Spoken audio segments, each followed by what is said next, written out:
Welcome to the Wellness Help Desk with your host, Niagara Modi, certified wellness coach and personal trainer. A wellness podcast focused on providing practical tips on how to curate a healthy lifestyle uniquely for you, where we discuss wellness hot topics with expert guests and have real candid conversations. It's the one-stop shop you need to get the help you've been looking for. Let's dive in.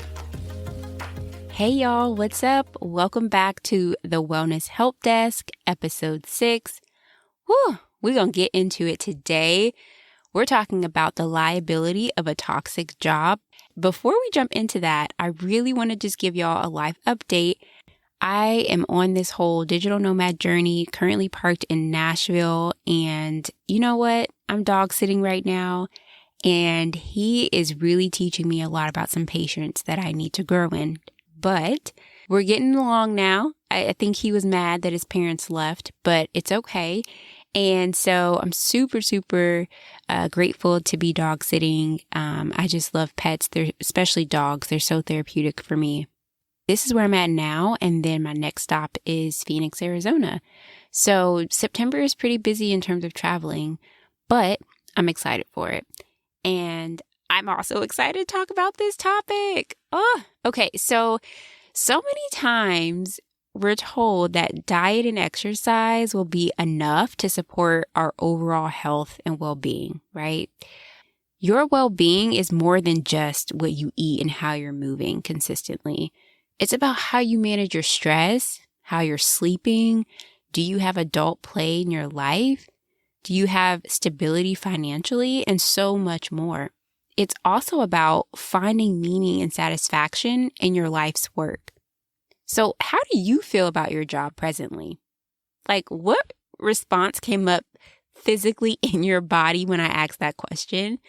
Did a smile come up on your face, or were you like, whoo, and I have to go back tomorrow? Like, what was your experience when I asked that question? If you're listening to this and you've never had a toxic job, or a job that felt meaningless, or a job that you were just there literally mentally to collect a check and go, congratulations. Consider yourself blessed because the rest of us, this will be an episode focused on uncovering why your toxic job or the feeling of being dissatisfied in your job is actually a liability to your overall health and well-being. So I've left many jobs because the environment was so toxic. From a boss using derogatory language toward employees, he would throw these adult tantrums, and it was just the most disturbing thing, y'all. And I've had bosses using manipulation and scare tactics to get you to do what they wanted, or bosses that just set really unrealistic expectations, but I wasn't even being compensated appropriately. Like, so much more craziness in jobs that I've had that have just been toxic. And I never realized how this was taking a toll on my mental, emotional, and physical health until 2018. So studies have found that on average, employees with low levels of job satisfaction are most likely to experience emotional burnout, that have reduced levels of self-esteem, and have raised levels of both anxiety and depression. They've also found that dissatisfaction at work can be hazardous to an employee's mental health and well-being. And different factors that go into this are like the hours worked, the organizational management style, the workload, your work control / autonomy, and many more things. And so these are likely to be the factors that are causing the raised levels of stress. And when I say stress is a silent killer, it's a silent killer because people don't do anything most times to manage their stress. And stress just, it takes a toll on your health, especially when it is just continual. Your body was never meant to stay in a fight or flight response all the time. And so as you can see, the place you spend more time with your coworkers than your own family can impact the quality of your health and well-being. So was leaving those toxic jobs that I was at hard? yes, actually it was, because sometimes I felt like I had to remain loyal to the boss or manager who trained me, or I felt selfish for wanting a better work environment, or I felt guilty for leaving behind coworkers who had become like family to me. But being on the other side of my decision to leave those toxic jobs, I would make it again 100 times, because my burnout effects were mediated. Like the amount of exhaustion mentally, emotionally, and physically that I felt in these jobs was not just felt by me, but seen by my closest friends. Also, I got to start doing what I'm passionate about, like getting that meaning and satisfaction in my life that is so important to having a quality well-being. And lastly, I've been able to have such a better work-life balance. When I got my first big girl job and I realized I was slaving 5 days a week only to have 2 days to live my life, and my first big girl job in Atlanta, I had an hour and some change commute in Atlanta traffic. I said, this can't be life. This just cannot be it. There has to be more. And so I'm so grateful now to have the most beautiful work-life balance ever. And I no longer dread Mondays. Like, sometimes I forget what day it is. And I'm like, oh, tomorrow's Monday. Like, it's no big deal because of the beauty and the work-life balance that I have now. The peace of mind, freedom of my time, the healing I've done, and the little stress that I have currently show me what it really means to thrive in life as a working adult. Like, you don't have to settle for the narrative that society feeds you. It is possible to have a career or job that is life-giving and not life-sucking.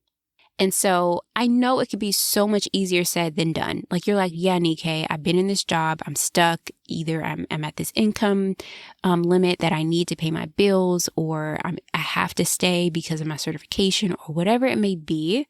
But I want to encourage you to make a plan. Like, if you want to make a shift in your well-being by leaving a job or an industry that isn't serving you, make a plan and get out. Right? That daily Starbucks or that daily eating lunch out money, put that in a savings account so that you can start saving for your exit.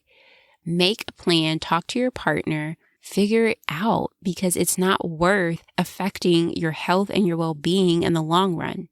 So if you're ready for a change, but you don't know where to start, I have a special treat for you, because you know what? I don't like to leave people hanging. I feel like educate me, but give me something practical that I can do to support myself moving forward. So I got you today. I have an amazing first guest on the Wellness Help Desk who has helped many men and women secure their job that they wanted, at the pay that they wanted, and so much more after working with her. And I'm so excited for you to hear from her, learn her practical tips. And yes, I have even used some of her tips that she shares. And let me tell you, they're simple and they're practical. And if you're serious about changing your job or your industry, you'll want to tune in for the rest of this episode. So let's dive into the interview. I'm so excited to jump into the interview portion of this episode with my very first guest on the Wellness Help Desk. And you all, this is an amazing and phenomenal woman. I'm so excited for you to hear from her, to learn from her, and to be able to gain some practical knowledge on how you can start applying the tips she provides if you are so ready to transition out of that toxic job or leave the career that is not bringing you meaning and satisfaction. Ladies and gentlemen, introducing to you, Claire Stroh. Hello. Hi, Nikkei. Thank you for having me. Of course. I'm so honored that you are the first guest. We actually connected. We're both in like a group coaching program. We have the same business coach, and it's just been amazing. One, to see your growth over the last year, but also I just feel like I resonated with you and we connected the first time that we connected virtually through Slack. So thank you so much for agreeing to be a guest on the Wellness Help Desk. So we're going to jump in. I want to first let you introduce yourself. Just tell everyone like who you are, what you do, and just even a little bit about just like your coaching business. Absolutely. Thank you. So I'm Claire Stroh. I currently hail out of Buffalo, New York, and I'm president and CEO of Claire Stroh Coaching LLC, which is really exciting. And we'll talk a little bit more about, I want to mention a little bit more about kind of the specializations you might find within various career coaches. But for me, networking and using LinkedIn and having a very proactive approach is something that's always benefited me in my career. And that's why I can coach on it. I train and teach based on what I've done and what's worked for me. So I'm really excited to, share more about what it's like working with a coach, what you can expect, and how to get going. Oh, I love that proactive approach. I mean, seriously, proactiveness, I feel like is applicable not just in physical health, but in every area of your life, finances, and yes, even your career. So for people who are maybe out of the loop or don't know, what is a career coach? Because I instantly went to like being in college, going up to the career center and like, can y'all help me build my resume? But what does that look like for now in adulthood if you're in the middle of a career or just starting out? That's a great question. So a career coach is someone who can help you assess your professional journey, your goals, and how to reach them. So a career coach is a really broad term, and there can be many specialties within it. But in general, it's, helping you assess that journey and get to that next destination that is going to find you that fulfillment, like you mentioned. Yes, I love it. The bridge between where you are and where you want to be in your career when it comes to that meaning and satisfaction. So you are a career coach, but I'm curious, have you ever had an experience in your career where it was toxic or that it just wasn't fulfilling you in the way that you knew your gifts would allow? And if so, like, how did you navigate that? Yeah, the quick story that comes to mind for this. So I've held quite a few roles. I've been in HR and recruiting for about 10 years now. And I've held a new position every year and a half to 2 years, which when I was first starting my career, I was called a job hopper, right? By those Gen X and whatnot folks that had been in the workforce at the same company that I was joining for 20, 30 years or whatnot. But it always really helped me in my career because I met new people and learned a lot, every step along the way that I went. And as I continued on in my career, the new roles I was starting or getting reached out to for were from people in my network that I had left good impressions on, or done a good job for at prior roles and things like that. And the reason why I wanted to bring that up, again, my approach is networking and using LinkedIn and things, which I know we'll get to. But what's funny is that out of the last 5 professional roles that I've held, 4 I've gotten through using LinkedIn and networking. So somebody reached out to me about the role. And the reason I say that is because that 4th role, so there was kind of number 4 out of 5 in that career journey. The 4th one that I held, I applied for it myself. And I identified this role, something that looked interesting to me. I applied, I went through the process, got the offer, started the job, and that role ended up being the one that was the worst fit for me. And I just think it's funny that if you are being proactive to learn, nurture your network, stay focused kind of on professional development as well, it's going to help you along the way in that career journey because you won't have to just apply and not be sure if something's a good fit. Your network can help you and like send you opportunities if they know you. And again, those roles that I've been sent or referred kind of into were roles that were a better fit for me in my career than the one I chose to go after myself. So that's just my personal story. But I do believe, again, if you have that focus on networking, learning, and using LinkedIn that we'll talk about, you'll be able to find roles as well that are a really good match for you.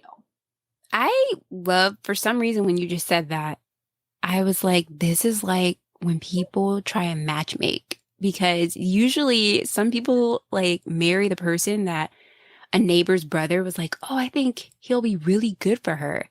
And it was like, I would have never went after that person, but okay, I'll give it a shot. And then they're like, we were perfect. And so it makes sense that people who know your work ethic, they know your character, they know your value system, they know just you as a person will make recommendations that they see vision for you really excelling at versus you, which I feel like this is a whole nother episode in of itself.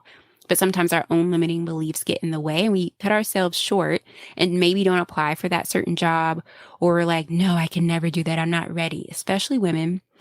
But I love that. Like that just made me think of all of those thoughts when you mentioned that. Yeah. And I definitely think, obviously, still apply and go for the roles that you're Yeah. interested in. What I do is help my clients follow up on those applications that they have. Again, being very Mm, proactive. We don't just apply and wait. We find those recruiters and hiring managers and whatnot on LinkedIn to follow up and connect with. But mm, so, yeah, I'm not saying never apply. It's just my personal experience has been that, yeah, the more people I've met, and if I keep that focus on professional development and networking, which as a young professional having imposter syndrome, that's probably something else we could talk about a whole episode too. yeah. Focusing on growing my network and learning helps me combat that Mm, imposter syndrome too. And yeah, your network, like you said, they'll know your work ethic, they'll know what to send your way. So it can just be an added benefit, mhm. in growing your career to not only have to apply, as that source for your next role.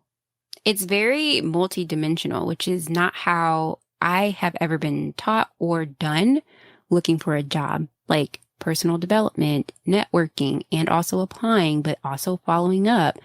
And I'm thinking back when I worked in healthcare and I'm like, I don't think I ever followed up with a recruiter or anyone. I just applied and assumed, yep, didn't get it because I didn't get invited for an interview. So just hearing you mention that this is a multi-dimensional thing that goes into the job search or this transition is like a light bulb moment for me. So I talked about before we transition into the interview, I talked about how meaning and satisfaction is so essential in what you're doing in your career because how much time do you spend with your work family? Quite a bit. Some of us more than our own families. And so if you're in a work environment that is toxic in any capacity, or you don't feel like your gifts are being utilized in the way that you know it could have major impact, that those implications can affect your well-being. So if someone is ready to make a shift, why should they use LinkedIn over Indeed or one of those other systems out there to look for jobs? Absolutely. And if you don't mind, I'm going to jump back to your prior question because I Yeah. realized I didn't finish it before we jump into this one. So Yeah. the reason why I wanted to say that role I applied to myself and got wasn't the best fit for me out of the other roles that had been referred to me Hmm. from my network is because that was the one that had the toxic boss. So that's why I wanted to make that point. And yeah, so I had no idea going into it because I didn't know anybody else that worked there, and you can only learn so much from the interview, right? Mm-hmm. Looking back, again, that was a role that I held a few years ago now. So, you learn. I've learned now what better questions to ask when I'm in interviews, and of course, share those with my clients to make sure I can assess the fit better for myself, and they can make sure they feel good about it too going in. But Mm-hmm. um, yeah, so that was just something else that I realized was going to be really important for me was if I continued again to grow my network and my own skills and things, I would be able to, yeah, attract those roles that were a better culture, match, work ethic match, things like that Mm-hmm. too. Yeah. So going into the part that you asked about why to use LinkedIn over some of those other sites. So the main reason is that LinkedIn's purpose is to connect the world's professionals and help them like grow and be successful. A lot of people think LinkedIn is just a site you use for job searching, Mm-hmm. which Indeed, for example, is just a job board. That's what it is. There's no other real aspect to it like there is on LinkedIn. LinkedIn's really a social media network, just like Twitter or Instagram or something like that. So you really get on LinkedIn to use it consistently, like you do your other channels. You don't only go on it when you're looking for a job. If you do, it's a lot harder to look for that job because you haven't been consistent with keeping up with your network and commenting and liking and posting and all those options that you have to do on those kind of social networks. So I learned that as well. The first few years in my career, I was so head down. I think this is common for a lot of young professionals. You're learning your craft. You want to move up the ranks. Mm-hmm. Um, you're just so focused on your work that you don't pick your head up at first to consider networking or Udemy courses or LinkedIn learning courses or things like that. And once I started more actively using my LinkedIn after the first few years in my career, that's when more of those opportunities came my way. again, because LinkedIn is like a social media type of app, it's a great way for you to showcase your personality and voice to attract opportunities to yourself. So Mm-hmm. that's what I love about it. If you're only using it to apply for jobs, again, LinkedIn does have a job board aspect to it, like Indeed or something else. But if you're only checking your profile or logging in to apply for those jobs, it's a lot harder for people to contact you and reach out to you because they can see your profile doesn't have activity. They can't get a good idea of who you are and your personality and voice because you haven't posted or commented or really engaged with the platform. Mm-hmm. So I work with my clients a lot on connecting, posting, and engaging intentionally. So those three things on LinkedIn work really well together. And you can do them even if you're happy in your current role. So you're networking, you're contributing to your community, you're growing yourself. And by using it consistently, you will be contacted about those opportunities. Again, of course, if you notice you're ready for a change and you want to start like applying, as well, you can do that on LinkedIn. But just that consistency aspect helps you, again, attract opportunities too. So of course, it's nice to get reached out to about something, right? And not always having to do that yourself. Yes. And I just am like, even you saying being consistent before you're trying to search for the job is something that I just, like you said, I was head down too. When I first started out working in healthcare, like it was just about, okay, how can I get used to using these new skills and grow in them? I was never thinking about networking at all in the capacity of being able to have opportunities presented to me for other things. And so you just saying that using LinkedIn as just a way to connect with people and engage with people. And even if it's not for future potential job opportunities, maybe it's another opportunity. I know you do speaking engagements, and that is amazingly cool to not only just do your role of your job that you're passionate about, but you also get to go and speak about it. Tell me like how that works for you. Like, did people just reach out to you for speaking opportunities, or like, how is that kind of tied in? I love that you brought up that point. And that's why I say you can use LinkedIn to attract opportunities to yourself. I never just say job opportunities because you're right. It could be opportunities to be a guest on a podcast, to be on a board, to do a speaking engagement. And whatever your goal is, which a good career coach, again, will assess with you on where you are now and where you want to go, Mm. they'll help you make that plan of how to connect, post, and engage, on LinkedIn, for example, to get to that place that you want to go to. So if your goal might be to attract a board opportunity or a podcast opportunity, or again, it could be a job opportunity, and then you're going to, build your brand and communicate and behave in a way online that's going to help you attract those opportunities. And the thing I love about LinkedIn too is you just showcase who you are in real life, but online. So you're not Mm. creating or building anything. You're just being findable and visible in a new place because we all only have Mm. 24 hours in a day. We can't get to all the in-person networking or learning events that we'd like to, or meet all the people we'd like to, but someone can find you and message you on LinkedIn while you're sleeping, about an Wow. opportunity. If you, fill it out and engage in that way that feels, authentic to you, your network will pick up on that and you'll get, the messages for the opportunities that are good for you. I mean, you're blowing my mind because I always felt overwhelmed with LinkedIn. Like, I almost deleted it like 10 times in the last year because I just felt so overwhelmed. I was like, I don't know how to use this. But just hearing you like break down the ways that you can utilize it and how it can really be a gold mine of opportunity for you in a way that's less work. Like, you're not working harder, you're just working smarter. So I just love what you're sharing about it. I'm like, I need to optimize my LinkedIn. Which, speaking of, what are 3 mistakes that you typically see people making on their LinkedIn profile? Yes, great question. So the first one is just not completing it. So some of my clients that I work with, some of them have it already because it's very easy to sign up. If you're listening and don't have one now, you just need a full name and an email address to get signed up. But once you're in there, there's profile sections kind of similar to a resume. So your experience, your education, things like that. And the first mistake is not completing it, because LinkedIn is a search engine. So the more you give it, the more you can be findable and visible for opportunities. So you might put in your current position, for example, your title, where you work, the dates. But if you don't have a really well written like description for your experience section, so similar to your resume where you're showing impact, results, using those keywords relevant to your industry and things like that, then it's going to be really hard for a recruiter or someone else to find you who's searching for those keywords and be able to send you a message. So the first mistake is not having it filled out. And the good thing is that when you sign up for LinkedIn and view your own profile, there is what they call a strength meter. We're not going to get too technical today, but it will walk you through the section. So it will say, you're a beginner right now, add 5 skills in order to get to intermediate. And it will walk you through. So you're like, okay, I still need to add skills. I still need to add education. I still need to add a photo.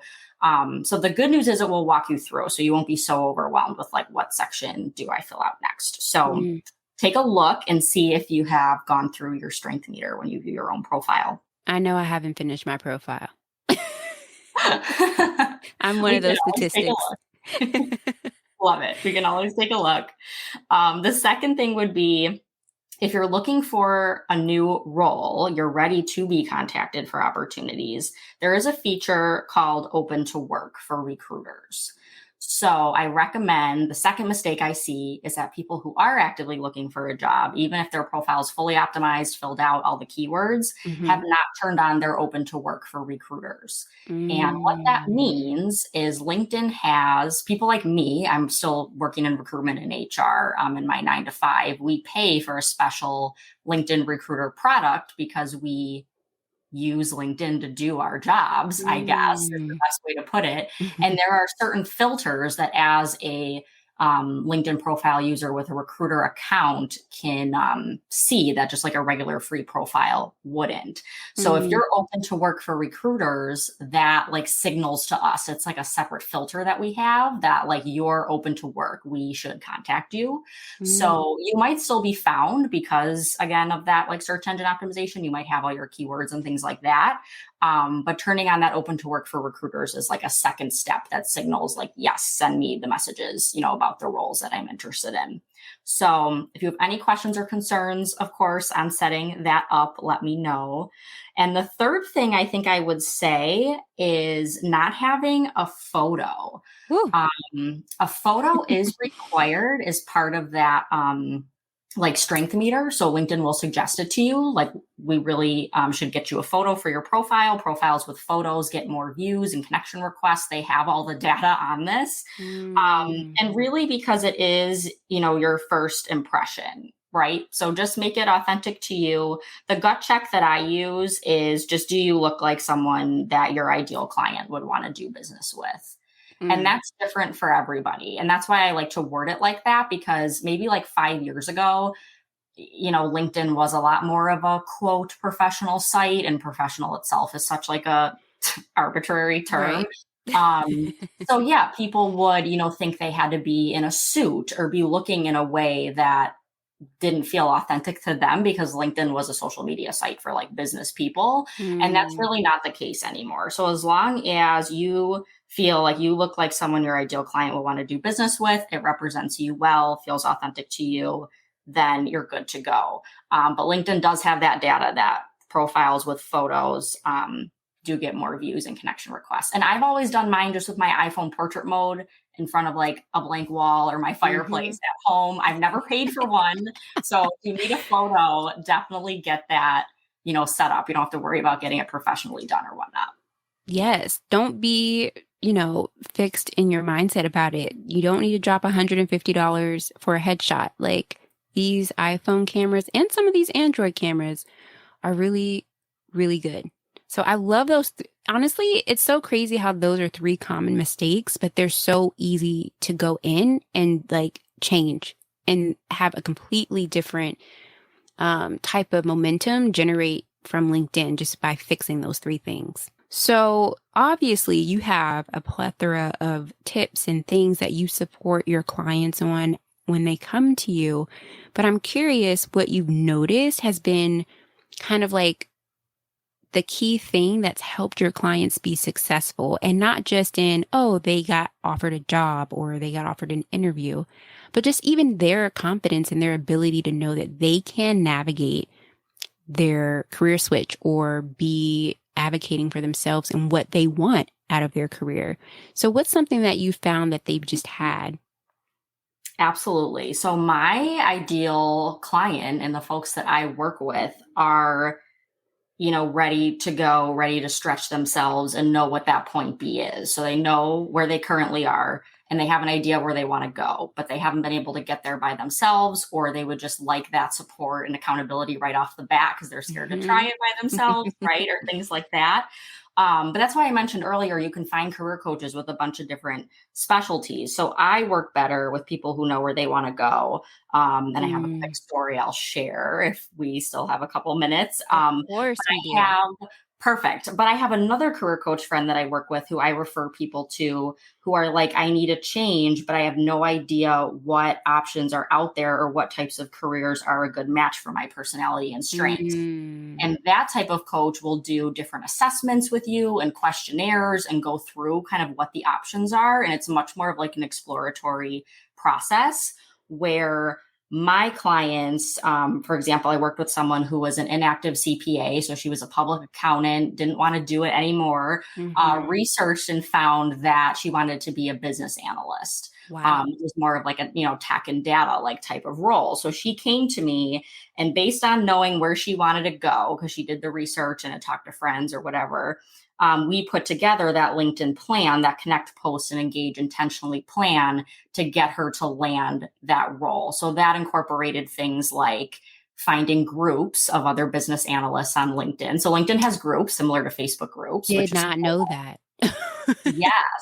So you can join groups for like the new career field or whatnot that you're interested in to learn what's going on in that industry. And of course, find people to connect with, have informational interviews with.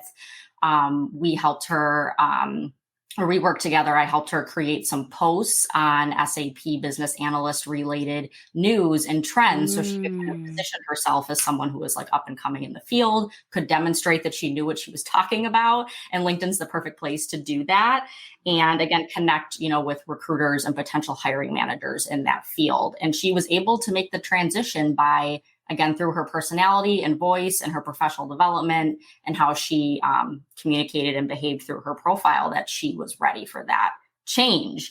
So yeah, my clients know where they want to go. They're ready to stretch themselves. And again, we're going to be very proactive. So I say that right in my sales calls, right, with folks. I'm like, we work in real time together. We don't wait around. I'm going to be like, share your screen. We're going to find people to connect and send notes to right now. And they're like, I'm like, nope, we're doing it right now. I love that though. There's no room for the excuses. And also I'm hearing like there's a sense of their own responsibility. Like they have to come and be ready. Like they've mentally decided and they're ready to do the work. And you're walking through it with them.